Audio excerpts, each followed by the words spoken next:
Welcome to the Freak Show, fellow freaks. I'm Matthew Brockmeyer, I'm Krista Carmen, and this is Murder Coaster. right this way into the lycanthropy coaster. Buckle up and get ready for more Werewolf October. Prepare for chills and terror as we examine more true tales of werewolf murder and mayhem.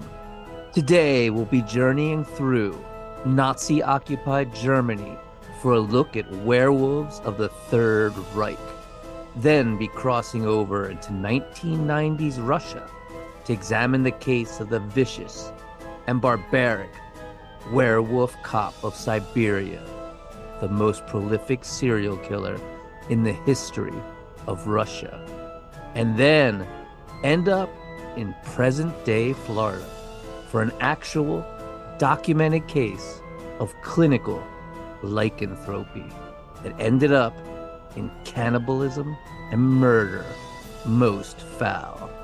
Yes, it's 3 acts of spine-chilling werewolf pandemonium. Let's begin. Act 1, Werewolves and the Third Reich. Adolf Hitler's rise to power and the establishment of the Third Reich in Germany brought with it a disturbing resurgence of pagan myths and supernatural superstitions. Among the various ideologies that fueled Nazi Germany's propaganda machine was a sinister fascination with the occult and a distorted interpretation of ancient pagan beliefs. And one of these primordial German beliefs was in the werewolf. Hitler was obsessed with the wolf. It was an image he harnessed repeatedly, from the name of his Eastern Front headquarters, the Wolf Slayer, to the implementation of Operation Werewolf in 1944, which we're going to get to in a minute, because that's right, the Nazis actually had an actual unit of werewolves, more than one, actually. Adolf Hitler's name itself conjures the wolf. The name Adolf is a compound derived from the Old High German Ethalwolf, a composition of Ethal, meaning noble, and wolf. While the term Führer literally means leader, Hitler saw it as a fatherly term as well, promoting himself as a father figure. Often when promoting himself as this kind father figure and benefactor of Germany, he referred to himself as Father Wolf. He'd also use the name Herr Wolf when traveling in secrecy. Behind his back, his subordinates would call him the Native American term, the Manitou, which they thought was an evil and malevolent spirit. But it's not. It's the life-giving force that powers creation. And the Nazis were like really, really wrong about just so many things. They probably meant Wendigo, but way off there. And incidentally, speaking of Hitler's nicknames, here's a funny story. One time, Hitler apparently got so angry at his generals that as he bellowed and screamed, he fell onto the floor, where he became so enraged that he actually began to chew on the carpet. So the military officers who witnessed this started calling him Teppichfresser behind his back, which translates to, ready for it, carpet muncher. Lovely. Right? In the lycanthropy culture of Hollywood, werewolves are often associated with the Nazis. Kurt Siedmach, the screenwriter for the original film The Wolfman, was Jewish and had fled Germany to escape the Nazis, ending up in Hollywood. In that film, Siedmach says he used the full moon as a metaphor for the swastika, something that could turn a good man into a murderous and raving monster when it appeared before him. Yeah, American Werewolf in London famously had werewolf Nazis too, as have many other films. We get really into all this on our History of the Werewolf film. So if you haven't, be sure to check that out, guys.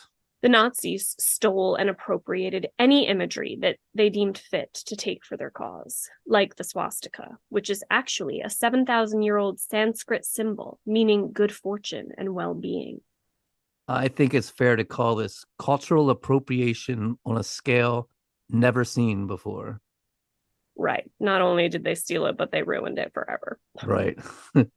Nazi imagery also incorporated symbols and figures from Norse mythology, such as the runic alphabet and the god Odin. And another image appropriated by the Nazis for nefarious purposes was the wolf's angel. A wolf's angel is a sideways Z with a line through it. It's often mistaken for a rune, but it isn't. It's a heraldic charge, a symbol put on a shield below the coat of arms in countries like the Netherlands and France. The symbol was inspired by medieval European wolf traps that consisted of a Z-shaped metal hook attached to a chain. They'd actually catch wolves like fish with these things, sticking this sharp Z-shaped piece of metal into a hunk of meat, the wolf gulping it down whole. In medieval times, the wolf's angel had developed into a popular medieval symbol in Germany that was associated with magical powers and was believed to have the ability to ward off wolves. This symbol appears on early medieval banners and town seals, particularly in forested regions where wolves were present in large numbers. As early as 1299, the symbol can be found on seals relating to the lords of the German Black Forest town of Wolfach. And their wolf's angel banner eventually became the municipal coat of arms for the town. And then the Nazis got their grubby hands on it and ruined this cool symbol for everyone, which sucks. It's such a cool symbol. It's got a really punk rock look to it. And many Nazi military groups appropriated the wolf's angel, including the Wehrmacht Panzer Division and the SS. But the image was most famously used at the end of the war by the Nazis' Werewolf Division, who used it in graffiti to strike terror in the hearts of the Allied invaders. Heinrich Himmler, the head of the SS, was particularly fascinated by the occult. He established the Einenarbe, a research institute devoted to investigating ancient pagan and supernatural phenomena. High-level Nazis researched everything from the Holy Grail to witchcraft. Among those mythological fascinations were werewolves. As Eric Kurlander says in his book, Hitler's Monsters, A Supernatural History of the Third Reich, to the German people, werewolves represented, quote, well-meaning characters who may be bestial, but are tied to the woods, the blood, the soil. They represented German strength and purity against interlopers. And I think it's interesting, real quick, while the Germans are studying witchcraft, the Holy Grail, and werewolves, the United States is developing the nuclear bomb. It's like, yeah. Did you see that movie by chance? Oppenheimer? Yes. No, I haven't seen it yet. I know you saw it the same day as Barbie, right? You did. Yes, I did. Yeah, I got to get on that one. I've seen the Barbie, but not that one. It's pretty good. Yeah, that is a crazy, little dichotomy there. So, in the final months of World War II, as the Allied troops pushed deeper into Nazi Germany and the Soviet Red Army pinned the German military on the Eastern Front, Hitler and his most senior officials looked to any last resort to keep their war efforts alive. Out of desperation, they turned to the supernatural for inspiration, creating two separate lycanthrope movements. One, an official group of paramilitary soldiers. The other, an informal ensemble of guerrilla fighters. Though neither achieved any monumental gains, both proved the power of the werewolf in sowing terror and fear in the heart of humanity. As historian Perry Bittiscombe writes in Werewolf, The History of the National Socialist Guerrilla Movement, The original werewolf strategy in 1944 was to have well-trained elite soldiers sneak into Allied strongholds and sabotage them. But that plan failed, in part because of confusion over where the group's orders came from within the chaotic Nazi bureaucracy, and also because the military's supplies were dwindling. The second attempt at recruiting werewolves came from Minister of Propaganda Joseph Goebbels, and this time it was more successful. In 1945, as the enemy ran over Germany, Heinrich Himmler decided to implement underground guerrilla fighters who would attack the Allies and Russians in German towns using subterfuge and sabotage. They needed to name these warriors who revealed their violent nature under cover of night, something that would invoke a deep supernatural fear, something that would terrify the enemy, yet provoke support from the locals. And the name they came upon, of course, was the werewolves. And beginning in early 1945, German national radio broadcasts urged German civilians to join the werewolf movement, fighting the Allies and any German collaborators who welcomed the enemy into their homes. One female broadcaster proclaimed, "I am so savage, I am filled with rage. Lily the werewolf is my name. I bite, I eat, I am not tame. My werewolf teeth bite the enemy." But the movement was lackluster. Even General Patton exclaiming, quote, "This threat of werewolves and murder is bunk." Most German civilians were just tired of the war, exhausted, and the writing was on the wall, as much as the werewolves tried to hide it behind their scrawled Wolf's Angel graffiti. But werewolf holdouts remained across the country. Snipers taking out Allied soldiers, assassins killing multiple German mayors working with the occupiers. And the American media and the military took the threat of werewolves quite seriously. One U.S. intelligence report from May 1945 asserted, quote, "The werewolf organization is not a myth," end quote. And historian Stephen Fritz writes in Endkampf, Soldiers, Civilians, and the Death of the Third Reich, that some American leaders saw the werewolf fighters as, quote, "one of the greatest threats to security in both the American and Allied zones of occupation," end quote. Newspapers ran headlines like, "Fury of Nazi werewolves to be unleashed on invaders," and wrote about the lycanthrope warriors who would, quote, "frighten away the conquerors of the Third Reich before they have time to taste the sweets of victory." In June 1945, two German teenagers, Heinz Petri and Josef Schroner, were executed by an American firing squad for being werewolves, marking the last known werewolf trial and execution. Acts of werewolf terrorism continued through 1947, and it is estimated that several thousand casualties resulted from werewolf activity. But as Germany slowly returned to stability, fewer and fewer werewolf attacks took place. And within a few years, the Nazi werewolves were no more than a bizarre memory from the nightmare of the Third Reich's reign of war and terror.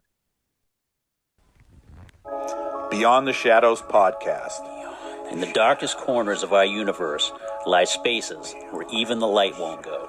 Places where terror and the unknown lurk, always waiting. Join Ryan and Scott on the Beyond the Shadows podcast as we pull back the curtain and peer into the darkness. We'll examine hauntings, true crimes, mysteries, UFOs, exorcisms, reincarnations, mysteries, and all things dark. Join us as we go beyond the shadows.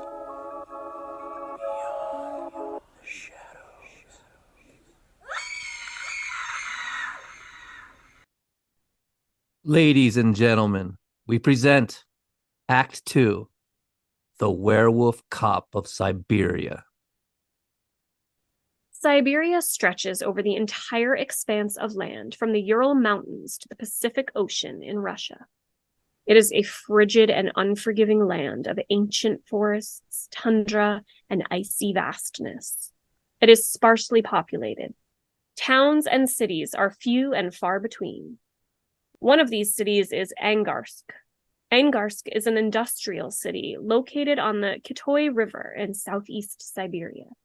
It is the largest industrial zone in all of Asia, hosting an electrochemical combine and huge nuclear fuel cycle centers.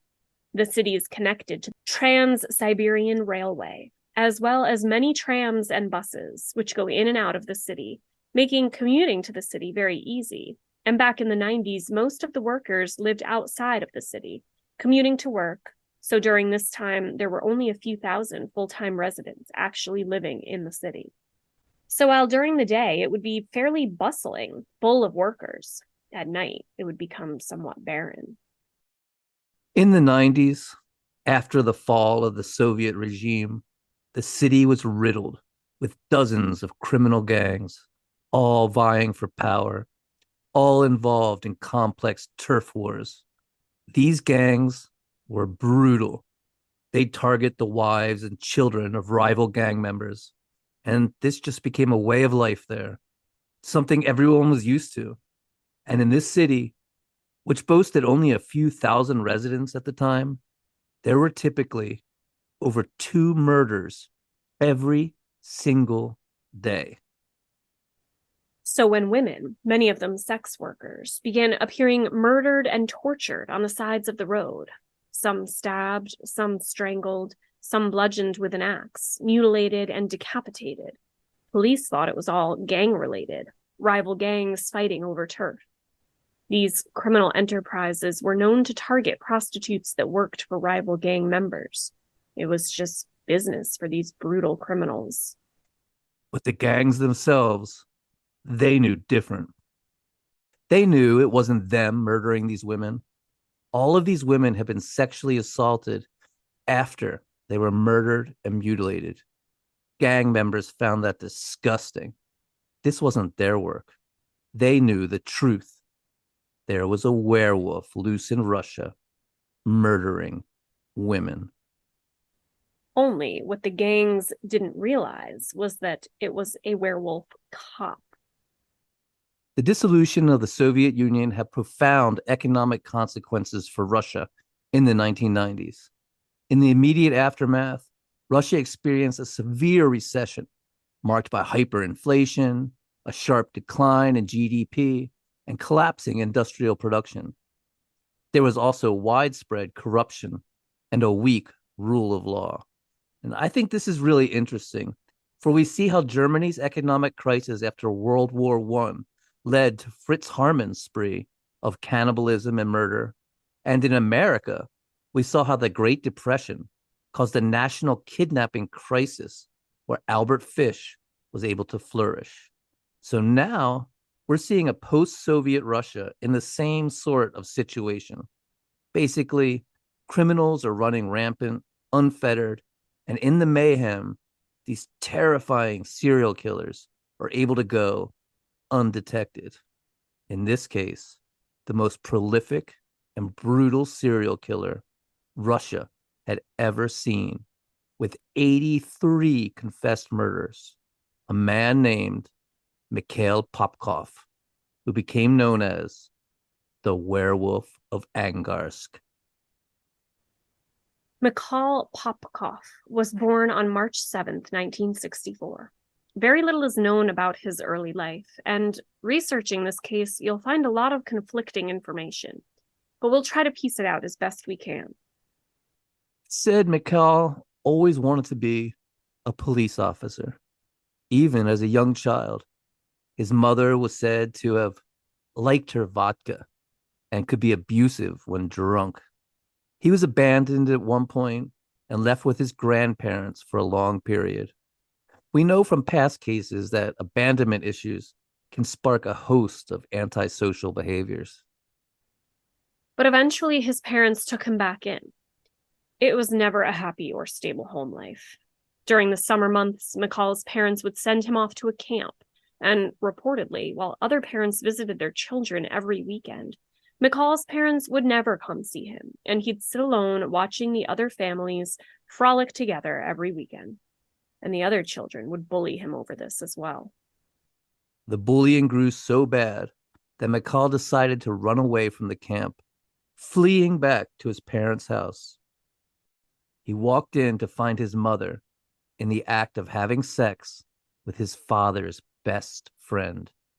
And his mother was irate that he'd not only run away from camp, but barged in unannounced. Also, like so many other serial killers we see, Mikhail Popkov received severe head trauma as a child, being hit in the head with a rope swing. So Mikhail joins the military. This much we know for certain. There are these tales that he had a sweetheart, and she promised to stay faithful to him while he served his time in the military, and that when he returned, she was both married to someone else and pregnant. But it's also said this was just a girl he had a crush on, and the two never had a real relationship. Like we said earlier, so much information regarding this case conflicts itself, and there's really not that much out there. We do know for certain, though, that after returning from his service in the military, Mikhail Popkov followed through with his childhood dream of becoming a policeman. Fellow police officers recalled he could be the life of a party, that he knew lots of jokes and stories and loved entertaining. And he met and fell in love with a policewoman, and the two married and had a daughter. But not all was domestic bliss and serenity. Apparently, Mikhail came home one day to find his 5-year-old daughter sitting outside in the Siberian cold, playing alone. He asked her why she was outside, and she explained that mommy had had a friend over and asked her to play outside. Popkov takes his daughter inside, and when he asks his wife about this, she says, yeah, she had a girlfriend over, they were gossiping.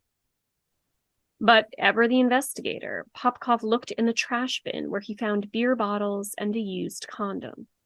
Confronting his wife, she admitted to the affair, but said it made her happy and she would continue to have affairs. Popkov relented and let her go on, later saying, Millions of people in Russia live like this. I'm just one of many.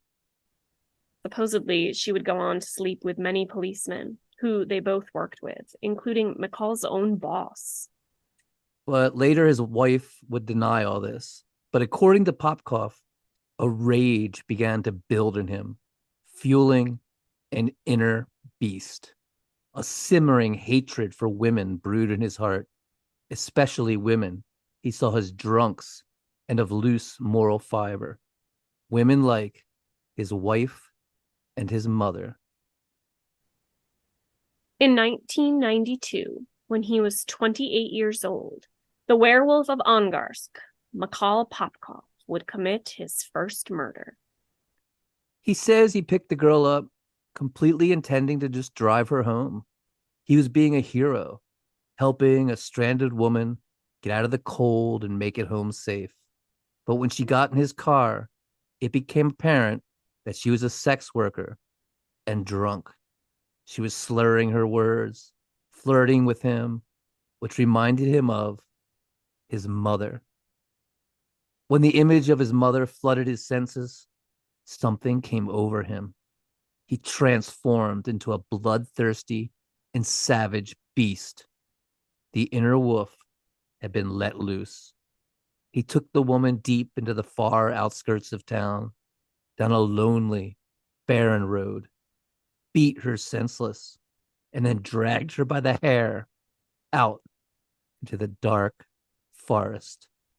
He then demanded she strip there in the moonlight, and seeing her naked sent him into a violent frenzy, and he savaged her, stabbing, clubbing, and mutilating her.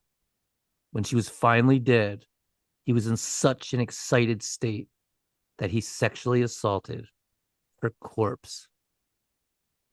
Afterwards, Popkov felt no remorse, no fear, no nagging regret or anxiety. In fact, he felt wonderful, fantastic. He felt like he had done something good, cleaned the streets of women like his mother, and he knew he would never stop, that this was just the beginning.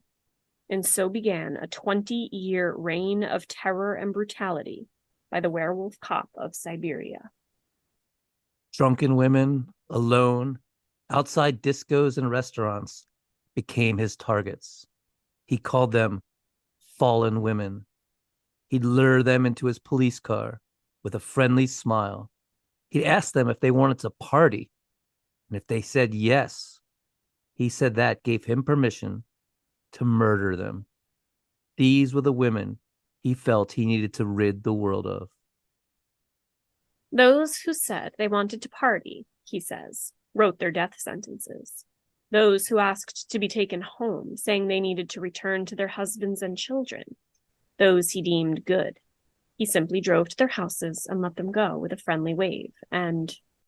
Do svidaniya. Or goodbye.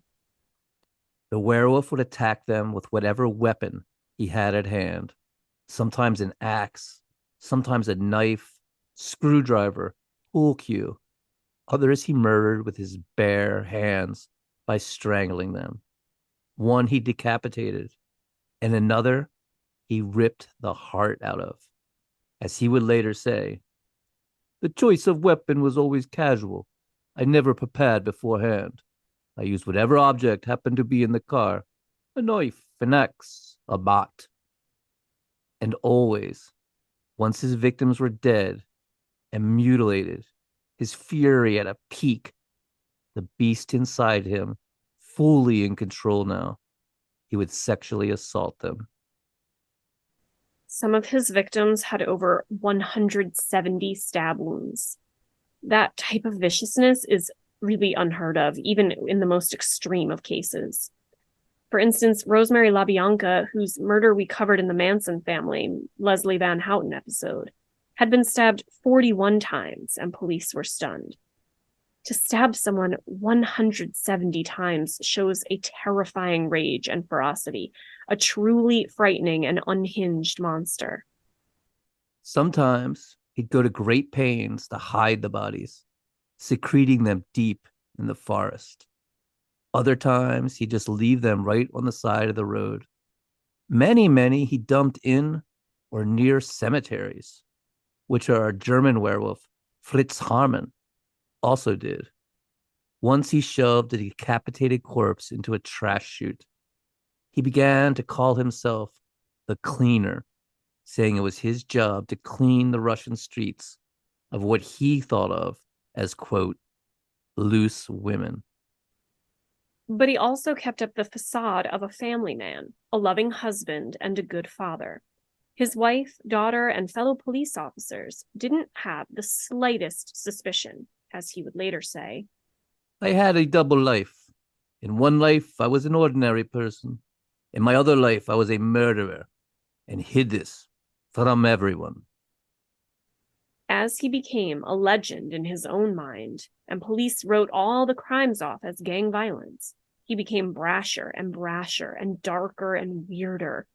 He'd take his wife and daughter to picnics in the forest right where he'd committed a murder. He would bury victims' clothing and take his family camping, setting the tent up directly over the buried clothing. Oh, man, it's fucking creepy. And there are photos with him with his daughter, smiling and happy, right at his own murder scenes. In 1998, the werewolf picked up Svetlana. She wasn't a sex worker. She wasn't drunk. She didn't want to party. She was just a 15-year-old girl on her way home to her parents on a freezing Siberian night who accepted a ride by a police officer in his warm car. The werewolf clubbed her, dragged her to the forest, beat her head against a tree, and ripped out half of her hair before sexually assaulting her and leaving her battered, naked body in sub-zero temperatures. This poor girl would awaken in the morgue with a tag on her toe. They thought she was dead when they found her in the morning, thinking no one could survive being naked in the snow overnight. This is Siberia, after all. Fucking hell, man. Can you imagine waking up in the morgue surrounded by dead bodies? Holy shit. She didn't know where she was or what was happening and was unable to even move. Finally, a mortuary attendant noticed she was blinking and her fingers were twitching, and she was rushed to the hospital.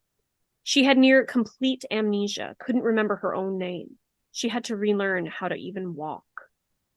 But later, much later, she would begin to remember. She'd remember getting her head beaten against the tree, and she would remember the police car and the friendly officer who offered to give her a ride in his safe, warm car. But when Svetlana and her mother came to the police with these newly uncovered memories of being picked up by a policeman in a police car, police were hesitant to believe her. But the man she described sounded exactly like Popkov, and she even identified a photograph of him. When police questioned Popkov, he just laughed it off. He said it was ridiculous. They even questioned his wife, who gave him an alibi, saying he'd been with her the entire night.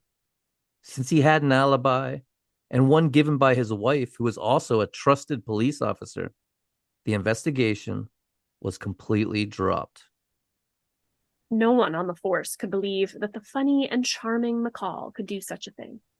They came to believe that the girl's mother was so angry at the police for not finding the actual perpetrator that she'd decided to attack and slander the police force. Yeah, another hysterical woman example. So fucked up. Ugh. But Russian law enforcement did finally realize they had a serial killer on their hands. They came to the conclusion that he was either a bus driver, railroad worker, or mortuary worker, because so many bodies had been found at or near cemeteries. The idea of him being a police officer was not even an option. Another thing that hindered the investigation was the Russian policy that someone had to be missing for 3 whole days before they could be reported as missing to the police. And often the trail had gone cold by that point. Popkov, of course, was aware of all of this, and no doubt even aided in all the false beliefs, as well as taking advantage of the disorganization after the fall of the Soviet Empire. In June of 2000, Marina Lazina and Lila Pashkapia, both shop workers and good friends, had to work late. They got off around midnight and had started their walk home together when they were abducted by Popkov, taken deep into the Siberian forest and murdered. But this time, Popkov had made a big mistake. He'd actually left his policeman's badge at the crime scene. Popkov hurried back to the scene of the murder and quickly found his badge. But as he was about to leave, one of the women began to mumble. She was still alive. He was enraged that she had the audacity to survive his assault.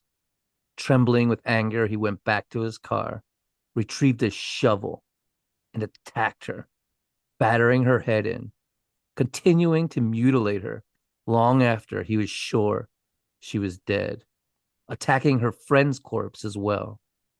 Sadly, both of these women's funerals had to be with closed caskets. They were unable to have the long Russian tradition of an open casket funeral because the mutilation of their faces was so terribly severe. Then he killed his daughter's music teacher. What could have spurned the anger of the werewolf to commit this act? This was no drunken woman of the night, wandering the shadows, looking for sex and illicit adventure. This was a teacher at an elementary school, a woman who taught his own daughter. Asked about this crime, Popkov said, "My daughter asked me to give her music teacher money, as the city was collecting money to pay for funerals. So I gave it to her." At some point during his time as a police officer, it's unclear when, Popkov shot and killed a rapist while he was being arrested. And I don't know what to make of this. It's so weird. Is he trying to kill a part of himself, the monster in him? Is he actually capable of feeling righteous anger? Or is he just a killer, plain and simple? Does he just enjoy killing so much at this point that when he saw an opportunity, He took it. There was a big investigation, but he wasn't punished. And in the end, the higher-ups said he acted with, quote, fair action, end quote, whatever that means. Eventually, Popkov quit his job as a policeman. Why? It seems to be unknown, but he was quickly able to get a job as a security guard for an oil and chemical company. Meanwhile, the press is really starting to cover these murders now, dubbing the killer the Wednesday Killer, because many of the murders happen on a Wednesday, and of course, calling him the Werewolf, an old moniker that the gangs had used when women first began to end up dead on the sides of the road. Newspapers printed gruesome crime scene photos and talked about the police incompetence, which had become legendary in Russia at this point. It's a huge scandal, and the Ministry of Internal Affairs creates a task force in 2002, and investigators from Moscow are sent to the city. But many of the Moscow investigators thought they were just random killings and just wanted to get the hell out of Siberia, get back home. DNA testing was just in its infancy, and though they had plenty of the killer's DNA, a single test cost thousands of dollars, which was equivalent to the yearly salary of the average policeman, just for one DNA test. The police force had the budget to do 2 DNA tests every year in a place that has upwards of 2 murders every single day. And in the end, other cases somehow took precedent. That is insane. So no DNA testing was done. The Moscow investigators went home. The case went cold. And the killings appeared to stop. Popkov later claimed that he stopped committing murders when he became impotent by contracting syphilis from one of his victims. If this is true, it really just goes to show how sexual sadism was such a deep part of this werewolf's crimes. As much as he liked to say it was the women's fault, that he was trying to clean up the city, it's painfully obvious that these killings were done for his own deviant sexual satisfaction. But 10 years later, in 2012, finally DNA testing had become affordable, and tests were performed, linking a minimum of 22 murders together. The killer's DNA was matched against a DNA database, 3,500 of whom were police officers who had given DNA samples as part of their job requirement. Can you guess who instantly came up as a match? And on June 23rd, 2012, Popkov was arrested buying a car. He was calm and cordial and went without a fight. After his arrest, he immediately confessed to killing the 22 women. He was put on trial and convicted for 22 murders and sentenced to life imprisonment, as Russia has a formal moratorium on the death penalty. Yeah, I don't think I really realized that there's no death penalty in Russia anymore. It's interesting, but his mother defended him, and even during his arrest and trial, she would call him her Mishka. His daughter stood by him as well, saying he was a kind and loving father. And to this day, despite undeniable DNA proof, she refuses to believe her father was the killer. It reminds you a little bit of Albert Fish's daughter. She stood by him, though she didn't deny he was a murderer. She just said he was a good man that was sick and suffered severe mental health issues. And Mishka's wife stood by him as well, describing the allegations as fairy tales, saying, "We have been married for 28 years. If I suspected something wrong, of course I would divorce him. But I support him. I believe him. If he were to be released right now, I would not say a word, but we would continue to live together. I love him. All these years, he's never done me any harm. I feel safe with him." But of course, his wife didn't know the wolf lurking inside him. She only knew the man, the barbaric and savage monster that was his other self he had successfully hidden from her.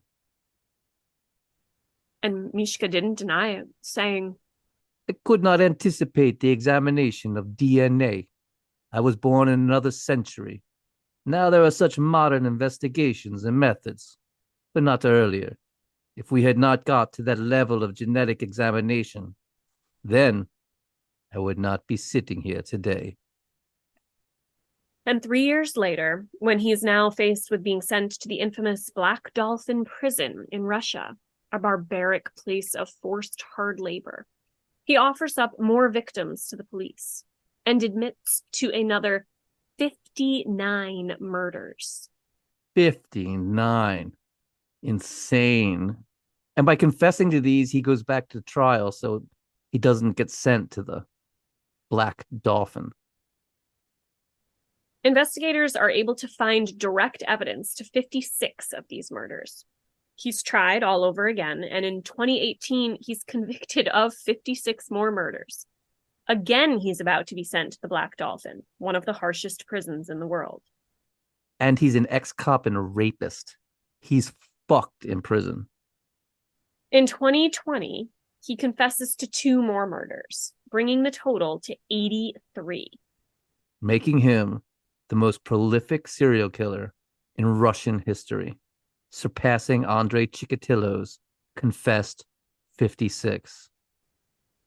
And as of now, the werewolf cop of Russia awaits trial, stalling the fate of the Black Dolphin prison which awaits him. Hello, I'm Mark. I'm Gina. And together we are Mental Illness Theater. Or at least we try. We try to survive it. We're the hosts of The Worst, a podcast where I deep dive horrible subjects and tell the story to Gina. And I tell terrible, tasteless jokes to kind of break up the awful, soul-crushing details that you bring us. I try and you try, and that's what makes it great. Yeah, I mean, stop being upset. We are trying our best. And honestly, we're weird people. We find this makes it a little more palatable to get through the horrible details of some of the worst true crime. Yeah, because otherwise, I just want to take an ice pick to my own eardrums. I can't do it anymore. No. So if you're the type of person who finds, Weekend at Bernie's the most hilarious movie ever, we might be up your alley. Give us a try. Absolutely. Just look for Mental Illness Theater on Apple Podcast, Spotify, Stitcher, or whatever platform you happen to use for podcasts. Which brings us to Act 3, the frat-boy cannibal. Austin was a clean-cut, all-American college kid with a goofy but charming smile. He was well-liked and loved by his family. Friends described him as gentle. But one night, a beast would be awakened in Austin, and he would commit a brutal act of murder and cannibalism that would shock the world and result in a formal psychological declaration of lycanthropy. Austin Kelly Harrouff was born December 21st, 1996, in Palm Beach Gardens, Florida, to parents Mina and Wade. Austin grew up in affluent northern Palm Beach County. His father was a cosmetic dentist, and his mother was a successful pharmacist. Austin was a happy kid, always smiling. His parents divorced in 2010 when Austin was 14, but it was an amiable split, and they stayed close for the sake of Austin, both moving into homes in Jupiter, Florida. In high school, Austin mostly lived with his mother in the Shores, an upscale housing development. He went to school in Riviera Beach. He excelled in school, but was a quiet and reserved kid. In a high school essay, he described himself as happy, shy, nice, positive, and said he never gives up, but said that he wanted to be more confident and assertive. But as a senior, Austin bloomed. He became a football star. He sprouted into a strong 6-foot-tall athlete that could bench press nearly twice his body weight. But everyone who knew him described him as kind and gentle.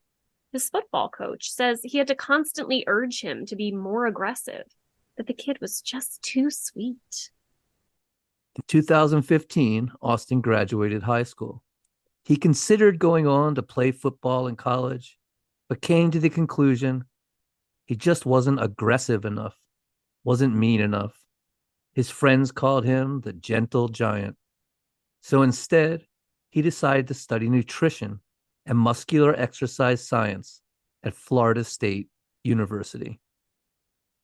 He joined the Alpha Delta Phi fraternity, but unlike other frat kids, he wasn't a big partier. He was very much into eating right and being healthy. He was doing well in school, had great grades and lots of friends. But on August 15th, 2016, he transformed into a monster. The moon was high that night and nearly full, and Austin began to act odd. He told his mother he was immortal, that he felt like a superhero. She wondered if he was taking drugs and asked him, but he denied it. He told his father that when they were hiking, he could feel an evil presence lurking in the forest, trying to work its way inside of him. That night, he went to dinner with his sister, his father, and his father's girlfriend to Duffy's Sports Bar, a popular chain restaurant in Florida. On his way to the restaurant with his sister, he attempted to dart into traffic and told his sister he was trying to test out his powers. Seated at the table, Austin ordered an iced tea and drank it, then became agitated and aggressive. He began to complain about the waiter, insisting the service was slow. Getting so upset, he got up and stormed out of the restaurant. His mother lived 2 miles away, and he walked to her house, stormed in, and began guzzling cooking oil straight from the bottle and eating handfuls of Parmesan cheese. When his mother saw him there in the kitchen, drinking cooking oil, she ripped the bottle from his hand and asked, "What the hell are you doing?" His mother then insisted that he go back to the restaurant where his father was, driving him there. Okay, just a small aside that if my child came home and was guzzling cooking oil, I would be a little more concerned and not just immediately drive him back to the restaurant. Right? Anyhow, back in the restaurant, Austin again began acting agitated and aggressive. And at one point, his father said he was making him upset, which Austin answered by loudly laughing in his face. His father was getting pissed off now, as well as embarrassed. It was a local restaurant and his friends were there. So he grabbed Austin by the shirt collar and asked him, "What is wrong with you?" Austin's dad's girlfriend intervened and calmed Austin down. But then, without a word, Austin just quietly got up and left, slipping out of the restaurant and into the warm Florida night. It was now around 8:30 p.m. Security footage shows him calmly exiting the restaurant, wearing a blue polo shirt and a red "Make America Great Again" hat on his head. He seems perfectly calm and isn't behaving erratically. When Austin's parents realized he'd slipped away again, they grew concerned. He'd never acted this way before, never just left without saying anything, leaving his wallet and phone behind. They were so alarmed they actually called the police, and his frat brothers formed a posse to find him, combing the neighborhood. Austin strode feverishly through the Jupiter, Florida night, walking randomly for 3 miles. And as the pale moonlight fell down on him, he began to strip, tearing off his clothes, losing his humanity, grunting, growling, becoming a beast. 59-year-old John Stevens and his wife, 53-year-old Michelle, had converted their garage into a den.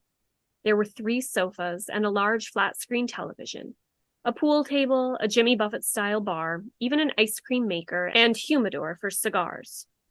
Michelle lovingly called it their garage mahal. On warm summer nights, they'd open the garage door to let the Florida air inside, often inviting their neighbors to join them for a drink.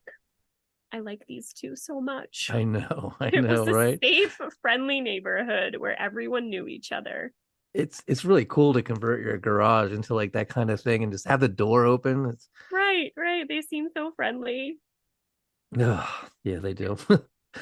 On the night of August 5th, 2016, Michelle was relaxing on the sofa, watching television with the garage door open, while John petered about inside the house.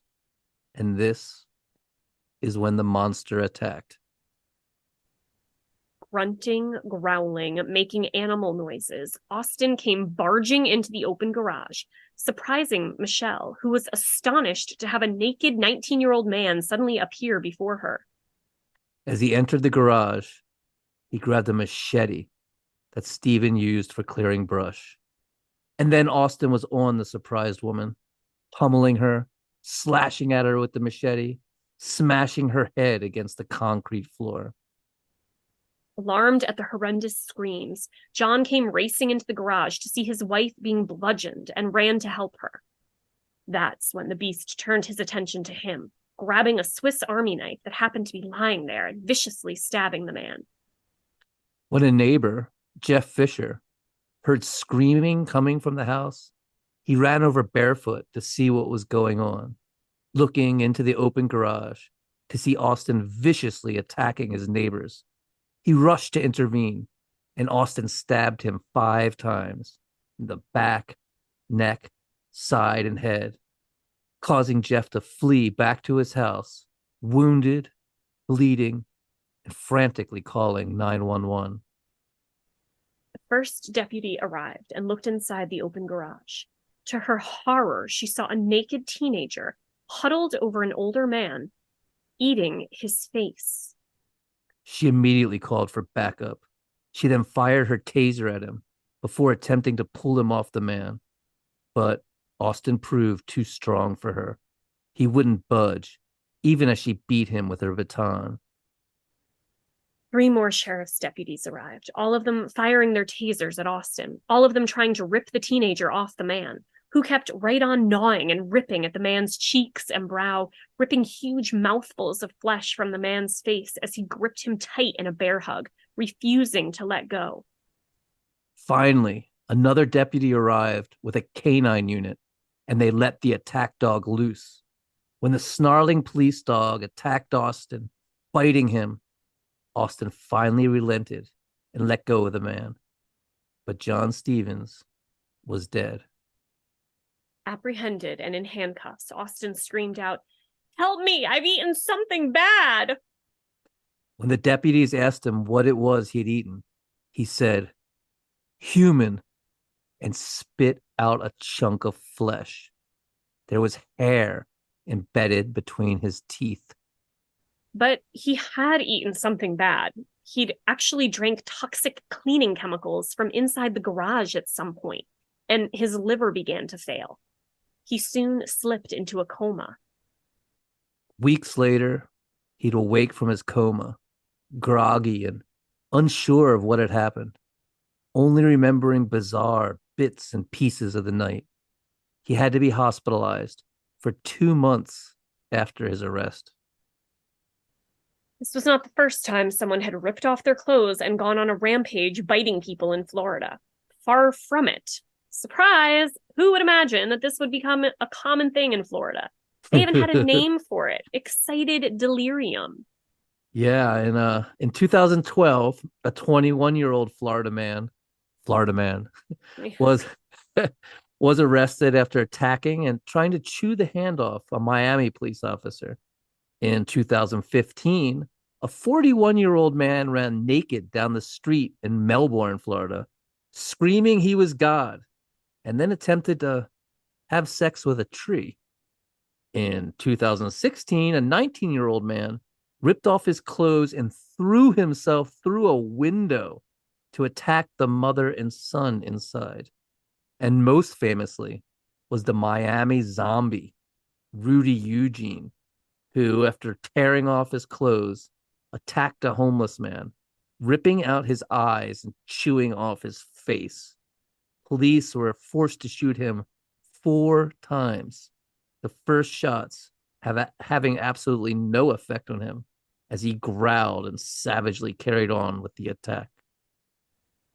All of these people had been on or were suspected of having been on bath salts, lab-made synthetic cathinones, a highly dangerous type of drug which included Cloud9, Scarface, White Lightning, and the most notorious, Flakka, also known as gravel or the zombie drug. So the media immediately assumed he'd been on bath salts, in particular Flakka, the most notorious of them all.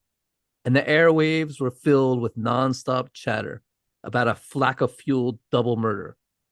But they were wrong. Toxicology testing showed absolutely no trace of these drugs. What investigators did discover was a series of increasingly disturbing notes he was leaving to himself on his phone, showing severe mental health decline. On the day of the attack, he wrote, "Centaur, you are awoken. Don't let them kill you."